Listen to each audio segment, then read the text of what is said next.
Hi everybody, my name is Keith Freeze, and I just want to start this video by saying I think WWE is in a really good place right now. The storylines are entertaining again, and the roster's very good, and the production and the attendance, it's all really good for the WWE right now. I just wanted to add these ideas that I've had for a while into the mix and just say that I think these would even take the product to the next level. So I'll just start by saying that the brand split between Raw and SmackDown needs to go away. And in its place is just one unified WWE roster. And the idea is that on Raw would go from a 3 hour show to somewhere between 1 hour and 90 minutes of a show. I know you signed your deal with Netflix recently to have the show on Netflix. I don't know what kind of contractual agreement that you signed to in terms of how long the show has to be. But in theory, a streaming show doesn't have to have a set limit of time. But I would say that it would be 1 hour to 1.5 hours for the show. And Raw and SmackDown are going to work in conjunction with each other going forward, and I'll explain that. So Raw wouldn't have any wrestling on it. It would just be pre-match kind of stuff, talking, uh, you know, the wrestlers kind of, shooting on each other, taking questions from reporters, that kind of thing. So the first maybe half hour of the show would be half hour, 45 minutes of the show would be weigh-ins. So you get your wrestlers to come out, they do their weigh-ins, they do their pose off, whatever, kind of like UFC, yes, but whatever, they do their pose off, that whole thing. So you're taking pictures. Of course, it's WWE, so this is like the perfect time for guys to get in each other's face and kind of push each other a little bit. So there's like a little bit of physical, right? And then there's about like a 10-minute segment where you get that panel that's sitting at that kind of like sports desk to kind of detail what we just saw and then kind of highlight the matches that are coming up for SmackDown. Again, they're working in conjunction, and I'll explain this even more in a second. But maybe there's like a 10-15 minute segment where the guys at the panel, it's maybe like a halftime show, I guess you could call it, but they're detailing the matches that are coming up and what we just saw from the weigh-ins. And then when we come back for the next like half hour, 45 minutes, there is questions taken from reporters. So you have everybody sitting on stage at a long table or whatever. Yes, very much like UFC, okay? And you're taking questions from the reporters that are in attendance. Maybe the reporters are from bigger publications. Maybe like a guy like Chris Van Vliet is there, or like Sam, so I'm just saying there would have to be some kind of clout involved with that, okay? Now, and by the way, this would be like the perfect time to still have WWF New York, or WWE New York, but because I think it has to be a location where you can get a lot of people to go, but not a big venue like a theater or some kind of thing. So I'm kind of thinking like something like that, where it wouldn't be this over the top venue.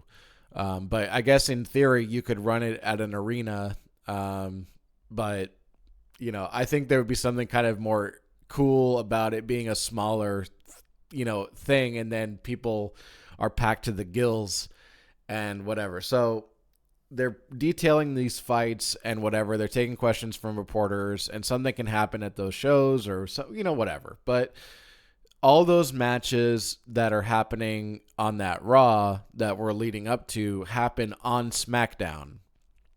So on Monday, you're watching, hey, what matches are we going to see on Friday night? Okay, well, it's, this person versus this person. It's this tag team versus that tag team.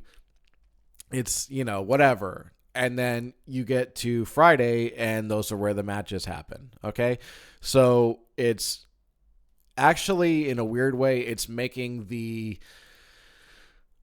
matches mean more, because they're not happening spontaneously anymore with the whole like, hey, I bumped into you backstage, let's go out there and fight. You're having less matches, but that means that there's less chance of these matches kind of having carry over with the same kind of thing over and over, whatever. So less matches equals more interest, and to the point about SmackDown, I don't know why the show moved to 3 hours now, but it needs to go back to 2. It just needs to be a shorter, punchier show.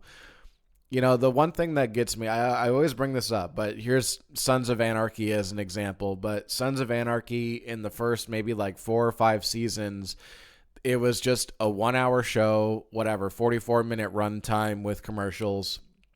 And the thing that was so great about it was that they packed so much in that 44 minutes, but they gave you enough to want to come back next week because it wasn't a cliffhanger, but there was something to look forward to. You know what I mean?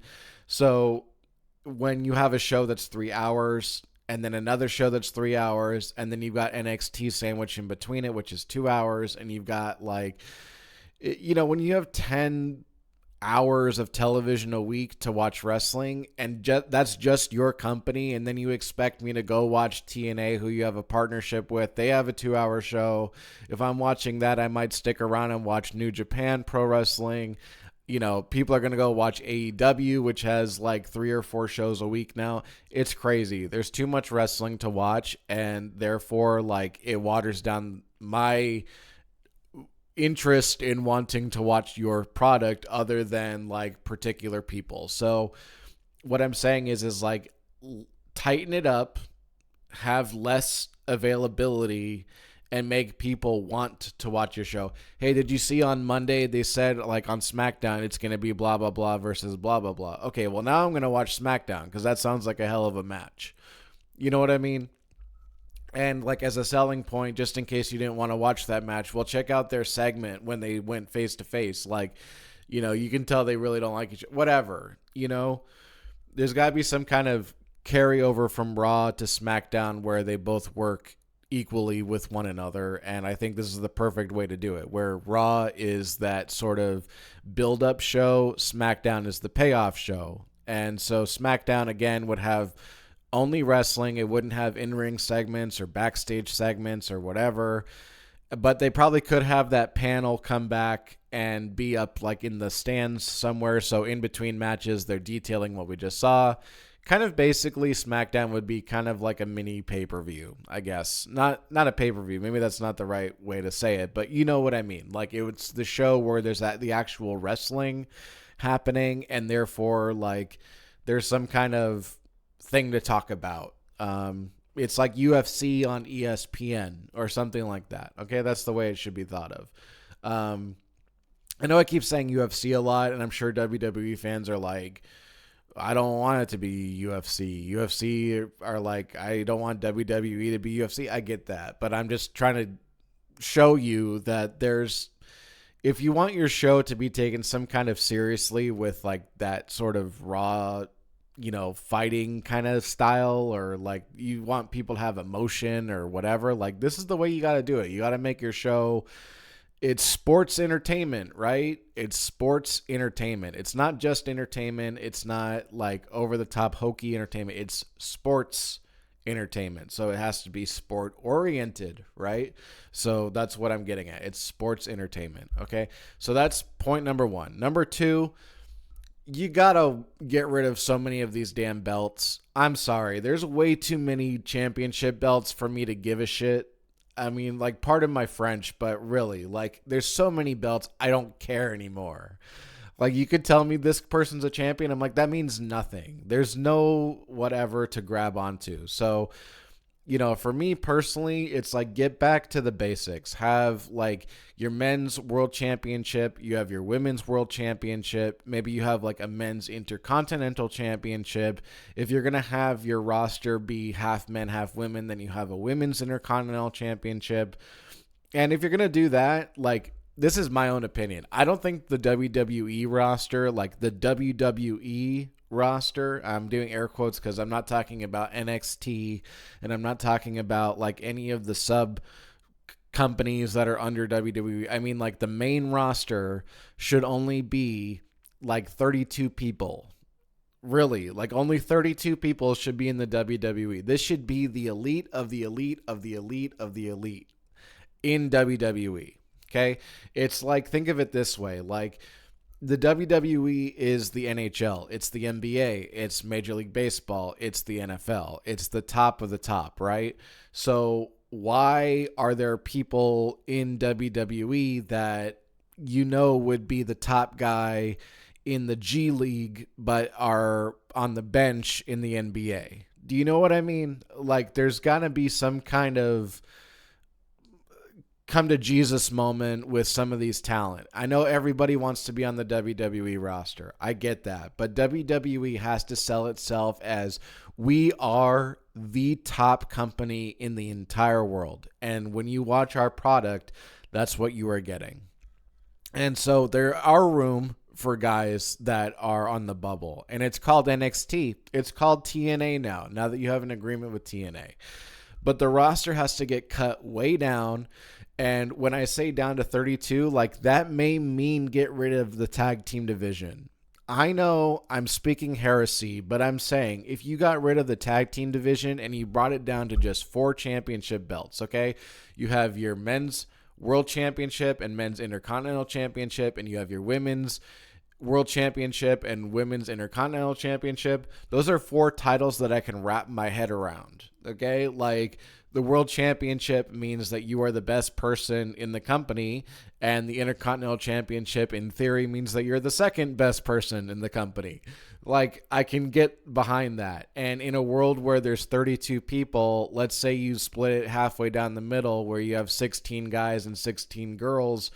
Even if you did 24 guys and 8 girls, I don't know, pick your number. I don't care. I'm going to care far more about who's champion and who isn't versus having a universal champion and a world champion and X, Y, and Z champion. And, there's just so many championship belts that I don't know what the value is anymore other than the universal title being the title.